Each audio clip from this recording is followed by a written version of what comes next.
টক ঝাল মিষ্টি দুর্দান্ত স্বাদের একটা কাঁচা আমের আচার আজকে তৈরি করে দেখাবো। আচারটা দেখতে এতটাই সুন্দর হয় যে দেখলেই কিন্তু আচারটা খেতে ইচ্ছে করবে।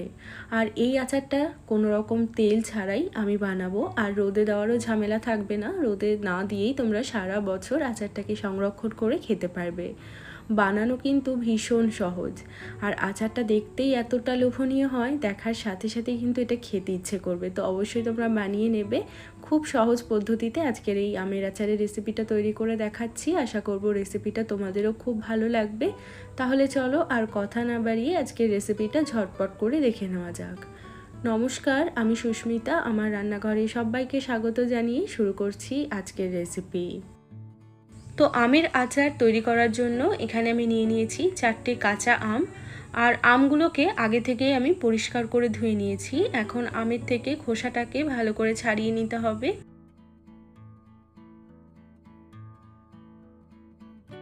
তো সমস্ত আমের খোসা আমি ছাড়িয়ে নিয়েছি।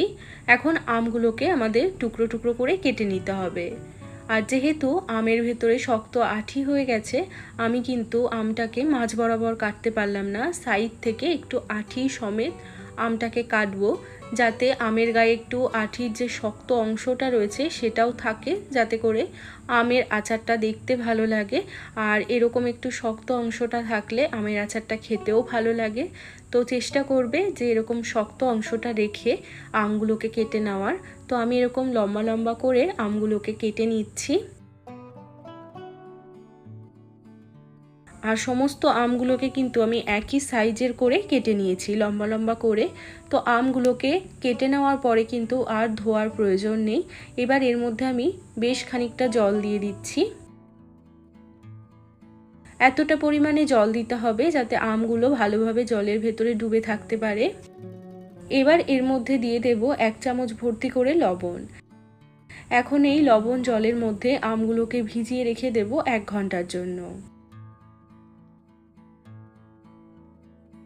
1 ঘন্টা পর এবার আমি আমের আচারটা তৈরি করব, যার জন্য আমি কড়াইতে দিয়ে দিচ্ছি 2.5 কাপ মতো চিনি। চিনির যে পরিমাণটা সেটা তোমরা বাড়িয়ে বা কমিয়ে অ্যাডজাস্ট করে নেবে। আর তার জন্য আমি দিয়ে দিচ্ছি 1 কাপ পরিমাণে জল। এখানে কিন্তু অতিরিক্ত জল ব্যবহার করা যাবে না। এখানে আমি 2.5 কাপ চিনি নিয়েছি, আর তার সাথে কিন্তু 1 কাপ পরিমাণে জল দিয়েছি। এখানে চিনিটা গলে গিয়ে যখন এরকম শিরাটা টকবক করে ফুটবে, তখন এর মধ্যে দিয়ে দেব একটা তেজপাতা, দিয়ে দেব 1 ইঞ্চি মতো আদা, যেটাকে এরকম লম্বা লম্বা করে কেটে নিয়েছি। আদাটা দিলে আমের আচারের মধ্যে খেতে কিন্তু খুবই ভালো লাগে। আর দিয়ে দিচ্ছি সামান্য একটু বিট লবণ। একদম অল্প করে একটু কালারের জন্য দিয়ে দিলাম হলুদের গুঁড়ো। আর 1 চা চামচ মতো দিয়ে দেব কাশ্মীরি লঙ্কার গুঁড়ো। এবার খুব ভালো করে মিশিয়ে নেব। সমস্ত কিছু ভালোভাবে মিশিয়ে নেওয়ার পর এখন আমাদের এই ফুটন্ত শিরার মধ্যে আমগুলোকে ছেড়ে দিতে হবে। আমি কিন্তু জলের থেকে ডাইরেক্টই তুলে আমগুলোকে শিরার মধ্যে দিয়ে দিচ্ছি। এবার একবার নাড়াচাড়া করে নিয়ে ঢাকনা লাগিয়ে ততক্ষণ পর্যন্ত আমটাকে রান্না করতে হবে, যতক্ষণ না পর্যন্ত আমটা একটু সেদ্ধ হয়ে যাচ্ছে। তো মোটামুটি 20 মিনিট মতো আমটাকে জাল করেছি। এখন আমি ঢাকাটা সরিয়ে নিচ্ছি। আর দেখো আমটা কিন্তু বেশ অনেকটাই সেদ্ধ হয়ে গেছে, আর আমের যে কালারটা সেটাও কিন্তু অনেকটাই চেঞ্জ হয়ে গেছে। এখন গ্যাসের ফ্লেমটা মিডিয়ামে রেখেই আমাদের আমটাকে আরও 10 থেকে 15 মিনিট মতো জাল করতে হবে, যতক্ষণ না পর্যন্ত আমটা পুরোপুরি ট্রান্সপারেন্ট হয়ে আসছে।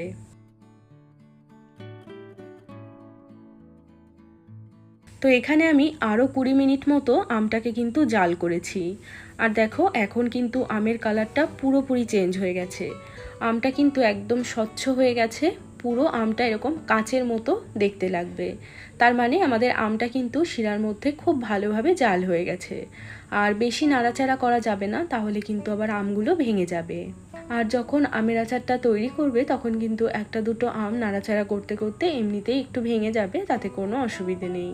এবার এর মধ্যে আমি দিয়ে দেব 2টো শুকনো লঙ্কা, আমি একটু কুচি কুচি করে কেটে নিয়েছি। আর দিয়ে দিচ্ছি 1 টেবিল চামচ মতো ভিনিগার। ভিনিগারটা দিলে আমের আচারটা অনেক দিন পর্যন্ত ভালো থাকবে, রোদে দেওয়ার ঝামেলা ছাড়াই। এবার খুব ভালো করে নেড়ে চেড়ে আরও 5-10 মিনিট মতো জাল করব।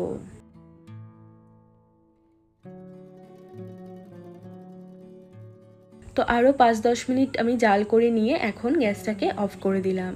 তো তৈরি হয়ে গেল আমাদের দুর্দান্ত স্বাদের আমের আচার। আর আচারটা দেখতে দেখো কতটা সুন্দর হয়েছে। তো এইভাবে তোমরাও কিন্তু কাঁচা আম দিয়ে একদম কাচের মতো চকচকে আচার তৈরি করতে পারবে। আর এই আচারটা দেখতেই পেলে কত সহজে তৈরি হয়ে গেল। আর একদম রোদে দেওয়ার ঝামেলা ছাড়াই আচারটাকে সারা বছর তোমরা সংরক্ষণ করে খেতে পারবে।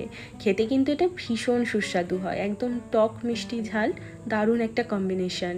তো অবশ্যই তোমরাও এইভাবে একবার কাঁচা আম দিয়ে আচার তৈরি করে দেখো, ভীষণ ভালো লাগবে। তো আজকের এই আমের আচারের রেসিপিটা তোমাদের কেমন লাগলো সেটা কিন্তু একটা লাইক বা কমেন্টের মাধ্যমে নিশ্চয়ই জানাবে। চ্যানেলটিকে সাবস্ক্রাইব করে না থাকলে সাবস্ক্রাইব করে রাখতে পারো যদি এরকম আরও ভিডিও দেখতে চাও। সবাই ভালো থাকবে, সুস্থ থাকবে। আমি আবারও চলে আসবো অন্য কোনো রেসিপির সাথে। আজ এ পর্যন্তই। টাটা।